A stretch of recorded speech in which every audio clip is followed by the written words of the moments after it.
মহাপ্রলয়ের সংকেত নাকি নতুন এক ডিজিটাল যুদ্ধের শুরু?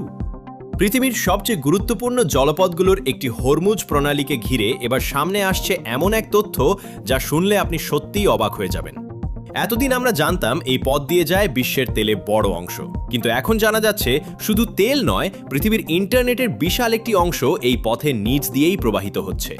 আর সবচেয়ে ভয়ঙ্কর বিষয় হলো ইরান এখন দাবি করছে এই সাবমেরিন ইন্টারনেট কেবলগুলোর উপর তাদের পূর্ণ নিয়ন্ত্রণ থাকা উচিত। প্রশ্ন হচ্ছে, সত্যিই কি ইরান বিশ্বের ইন্টারনেটকে জিম্মি করার মতো অবস্থানে পৌঁছে গেছে? আর যদি এমনটা হয়, তাহলে বাংলাদেশ সহ পুরো বিশ্বের উপর এর প্রভাব কতটা ভয়াবহ হতে পারে? মধ্যপ্রাচ্যের এমন একটি জলপথ যেটিকে বলা হয় বিশ্বের অর্থনীতির হার্টলাইন। একদিকে ইরান, অন্যদিকে ওমান। আর এই সরু জলপথ দিয়েই প্রতিদিন কোটি কোটি ব্যারেল তেল বিশ্বের বিভিন্ন দেশে পৌঁছে যায়। কিন্তু সময়ের সাথে সাথে এই প্রণালীর গুরুত্ব শুধু জ্বালানি পর্যন্ত সীমাবদ্ধ থাকেনি। এখন এই সমুদ্রের তলদেশ দিয়েই প্রবাহিত হচ্ছে আন্তর্জাতিক ডেটা ট্রাফিকের বিশাল অংশ। অর্থাৎ আমরা যারা প্রতিদিন ইন্টারনেট ব্যবহার করছি, ভিডিও দেখছি, ব্যাংকিং করছি, ক্লাউড সার্ভিস চালাচ্ছি, তার অনেক ডেটাই যাচ্ছে এই সাবমেরিন কেবলগুলোর মাধ্যমে। বিশেষজ্ঞদের মতে পৃথিবীর প্রায় ৯৯% আন্তর্জাতিক ইন্টারনেট ট্রাফিক সমুদ্রের নিচের এই ফাইবার অপটিক কেবলগুলোর মাধ্যমে পরিবাহিত হয়।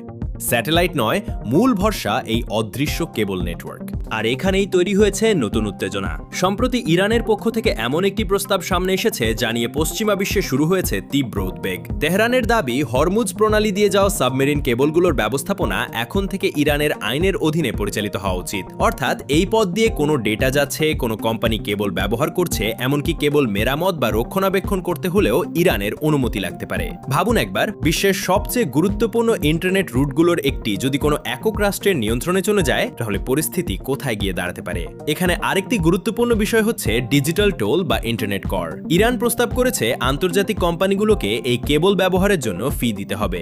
সহজ ভাষায় বললে, এতদিন যেভাবে সমুদ্রের নিচ দিয়ে ডেটা প্রবাহিত হচ্ছিল, এখন সেই ডেটা চলাচলের উপর অর্থনৈতিক নিয়ন্ত্রণ প্রতিষ্ঠা করতে চাইছে তেহরান। বিশ্লেষকরা বলছেন এটি শুধু অর্থ উপার্জনের বিষয় নয়, বরং এটি একটি কৌশলগত শক্তি প্রদর্শন। কারণ আজকের পৃথিবীতে তথ্য মানেই ক্ষমতা। যে রাষ্ট্র তথ্যের প্রবাহ নিয়ন্ত্রণ করতে পারবে, সে রাষ্ট্র অর্থনীতি, নিরাপত্তা এবং আন্তর্জাতিক রাজনীতিতে বিশাল প্রভাব বিস্তার করতে পারবে। ভিডিওটি এখানে পর্যন্ত দেখছেন, কমেন্ট করে জানান আপনার মতে ইরান কি সত্যি এমন নিয়ন্ত্রণ প্রতিষ্ঠা করতে পারবে, নাকি এটি শুধুই রাজনৈতিক চাপ তৈরির কৌশল? এখন প্রশ্ন হচ্ছে, হঠাৎ করে কেন এই পদক্ষেপ নিচ্ছে ইরান? এর পেছনে রয়েছে দীর্ঘদিনের ভূরাজনৈতিক উত্তেজনা। মার্কিন নিষেধাজ্ঞা, অর্থনৈতিক চাপ, পারমাণবিক ইস্যু এবং মধ্যপ্রাচ্যে পশ্চিমা সামরিক উপস্থিতি নিয়ে বহু বছর ধরেই ক্ষুব্ধ তেহরান। আর সেই কারণেই ইরান এখন এমন কিছু শক্তির জায়গা খুঁজছে যেগুলো ব্যবহার করে পশ্চিমাদের উপর চাপ সৃষ্টি করা যায়। আগে তেলের রুট ছিল প্রধান অস্ত্র।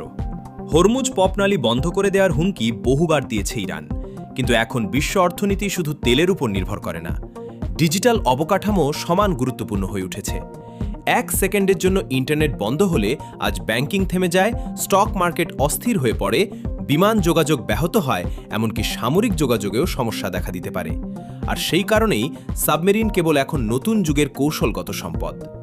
ইরানের নিরাপত্তা সংশ্লিষ্ট কিছু মহল ইতোমধ্যে ইঙ্গিত দিয়েছে যে উপসাগরীয় অঞ্চলের ক্লাউড সার্ভিস, ব্যাংকিং নেটওয়ার্ক এবং ডিজিটাল অবকাঠামো তাদের নজরদারির মধ্যে রয়েছে। যদিও আনুষ্ঠানিকভাবে কেউ ইন্টারনেট ব্ল্যাকআউটের হুমকি দেয়নি, কিন্তু আন্তর্জাতিক বিশ্লেষকদের আশঙ্কা, যদি উত্তেজনা চরমে পৌঁছে যায়, তাহলে এই কেবলগুলো হয়ে উঠতে পারে ভবিষ্যৎ সংঘাতের প্রধান টার্গেট। এখন একটু বুঝে নেওয়া যাক, এই সাবমেরিন কেবল আসলে কিভাবে কাজ করে। সমুদ্রের হাজার হাজার মিটার নিচ দিয়ে চলে গেছে অত্যন্ত শক্তিশালী ফাইবার অপটিক তার। এই তারগুলোর ভেতর দিয়ে আলোর গতিতে তথ্য প্রবাহিত হয়। ইউরোপ থেকে এশিয়া, মধ্যপ্রাচ্য থেকে আফ্রিকা, সবকিছু একে অপরের সাথে যুক্ত রয়েছে এই কেবল নেটওয়ার্কের মাধ্যমে। একটি কেবল ক্ষতিগ্রস্ত হলেও পুরো অঞ্চলের ইন্টারনেট গতি কমে যেতে পারে। অতীতে এমন ঘটনা ঘটেছেও।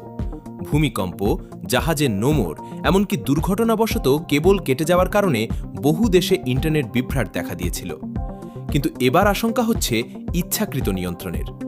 যদি কোনো দেশ কৌশলগতভাবে এই নেটওয়ার্কের উপর প্রভাব বিস্তার করতে পারে, তাহলে সেটি হবে এক নতুন ধরনের ক্ষমতা। এবং এখানেই পশ্চিমা বিশ্ব উদ্বিগ্ন। ব্রিটেন ইতোমধ্যেই মধ্যপ্রাচ্যে তাদের যুদ্ধজাহাজ মোতায়েন করেছে। যুক্তরাষ্ট্রের নৌবাহিনীও সতর্ক অবস্থানে রয়েছে, কারণ তারা মনে করছে হরমুজ প্রণালী শুধু জ্বালানি নিরাপত্তার বিষয় নয়, এটি এখন ডিজিটাল নিরাপত্তার বিষয়ও। বিশ্লেষকরা বলছেন ভবিষ্যতের যুদ্ধ শুধু আকাশে বা স্থলভাগে হবে না, সেই যুদ্ধ হবে সাইবার জগতে, ডেটার উপর, তথ্যের প্রবাহের উপর। আর সেই যুদ্ধের কেন্দ্রবিন্দু হয়ে উঠছে হরমুজ প্রণালী। এখানে আরেকটি গুরুত্বপূর্ণ দিক আছে। চীন এবং রাশিয়ার মতো দেশগুলো দীর্ঘদিন ধরেই পশ্চিমা ইন্টারনেট অবকাঠামোর বিকল্প তৈরি করার চেষ্টা করছে। অনেক দেশ এখন নিজেদের আলাদা ডেটা রুট এবং ডিজিটাল নেটওয়ার্ক গড়ে তুলতে চাইছে, কারণ তারা বুঝতে পেরেছে ভবিষ্যতে তথ্য নিয়ন্ত্রণই সবচেয়ে বড় ক্ষমতা হয়ে উঠবে। এখন যদি ইরান সত্যিই সাবমেরিন কেবলের উপর নিয়ন্ত্রণ প্রতিষ্ঠা করতে পারে, তাহলে সেটি শুধু মধ্যপ্রাচ্যের ঘটনা থাকবে না, এর প্রভাব পড়বে ইউরোপ, এশিয়া এবং আফ্রিকার অর্থনীতিতেও। ভাবুন, আন্তর্জাতিক ব্যাংকিং লেনদেন ধীর হয়ে গেল, ক্লাউড সার্ভিসের সমস্যা দেখা দিল, বড় বড় কোম্পানির সার্ভার কানেকশন ব্যাহত হলো, মুহূর্তের মধ্যেই বিশ্ববাজারে তৈরি হতে পারে বিশৃঙ্খলা। আপনার মতে ভবিষ্যতের সবচেয়ে বড় যুদ্ধ কি তেল নিয়ে হবে নাকি ইন্টারনেট ও তথ্য নিয়ন্ত্রণ নিয়ে হবে? কমেন্টে অবশ্যই জানাবেন। এখন প্রশ্ন হচ্ছে, ইরানের এই পরিকল্পনা বাস্তবায়ন করা কতটা সম্ভব? বিশেষজ্ঞদের মতে পুরোপুরি নিয়ন্ত্রণ প্রতিষ্ঠা করা খুব সহজ হবে না, কারণ এই কেবলগুলো আন্তর্জাতিক কোম্পানি এবং একাধিক রাষ্ট্রের যৌথ বিনিয়োগে তৈরি হয়েছে। অনেক ক্ষেত্রে আন্তর্জাতিক সামুদ্রিক আইনও এখানে গুরুত্বপূর্ণ ভূমিকা রাখে। কিন্তু সমস্যা হল হরমুজ প্রণালীর ভৌগোলিক অবস্থান। এই সরু জলপথের একটি বড় অংশ ইরানের খুব কাছাকাছি, ফলে সামরিক বা প্রশাসনিক চাপ সৃষ্টি করার সুযোগ তেহরানের রয়েছে। আর ইরান যদি ধীরে ধীরে নিয়ম, কর এবং অনুমতির মাধ্যমে নিয়ন্ত্রণ বাড়াতে শুরু করে, তাহলে আন্তর্জাতিক কোম্পানিগুলোর জন্য পরিস্থিতি জটিল হয়ে উঠতে পারে। এখানে আরেকটি আশঙ্কা হচ্ছে নজরদারি, কারণ কোনো দেশ যদি ডেটা রুটের উপর প্রভাব বিস্তার করতে পারে, তাহলে সেই দেশের কাছে তথ্য পর্যবেক্ষণের সুযোগও তৈরি হতে পারে। যদিও প্রযুক্তিগতভাবে সব তথ্য সরাসরি পড়ে ফেলা সহজ নয়, কারণ অধিকাংশ ডেটা এনক্রিপ্টেড থাকে। তবুও নিরাপত্তা বিশেষজ্ঞরা বলছেন কেবল অবকাঠামোর উপর প্রভাব মানেই কৌশলগত ঝুঁকি। এই কারণেই পশ্চিমা গোয়েন্দা সংস্থাগুলো বিষয়টিকে অত্যন্ত গুরুত্বের সাথে পর্যবেক্ষণ করছে। বিশ্ব এখন এমন এক সময়ে দাঁড়িয়ে আছে যেখানে যুদ্ধের সংজ্ঞাই বদলে যাচ্ছে। আগে যুদ্ধ মানেই ছিল ট্যাঙ্ক, মিসাইল আর যুদ্ধবিমান। এখন যুদ্ধ মানে সাইবার আক্রমণ, স্যাটেলাইট ধ্বংস, ডেটা নিয়ন্ত্রণ এবং ডিজিটাল অবরোধ। এমনকি অনেক বিশেষজ্ঞ বলছেন ভবিষ্যতে একটি দেশকে ধ্বংস করতে বোমা নয়, ইন্টারনেট বিচ্ছিন্ন করাই যথেষ্ট হতে পারে, কারণ আধুনিক রাষ্ট্র পুরোপুরি ডিজিটাল সিস্টেমের উপর নির্ভরশীল। ব্যাংক, হাসপাতাল, বিদ্যুৎ ব্যবস্থা, বিমান যোগাযোগ, সামরিক কমান্ড সবকিছুই এখন ইন্টারনেট নির্ভর। আর সেই কারণেই সাবমেরিন কেবলগুলোকে বলা হয় আধুনিক বিশ্বের স্নায়ুতন্ত্র। এখন আসা যাক বাংলাদেশের প্রসঙ্গে। বাংলাদেশও আন্তর্জাতিক সাবমেরিন কেবলের মাধ্যমে বৈশ্বিক ইন্টারনেট নেটওয়ার্কের সাথে যুক্ত। দেশের ব্যাংকিং, ফ্রিল্যান্সিং, আইটি খাত, মোবাইল নেটওয়ার্ক সবকিছুই নির্ভর করে আন্তর্জাতিক ডেটা কানেকশনের উপর। যদি মধ্যপ্রাচ্য অঞ্চলে বড় ধরনের ডিজিটাল অস্থিরতা তৈরি হয়, তাহলে তার প্রভাব বাংলাদেশেও পড়তে পারে।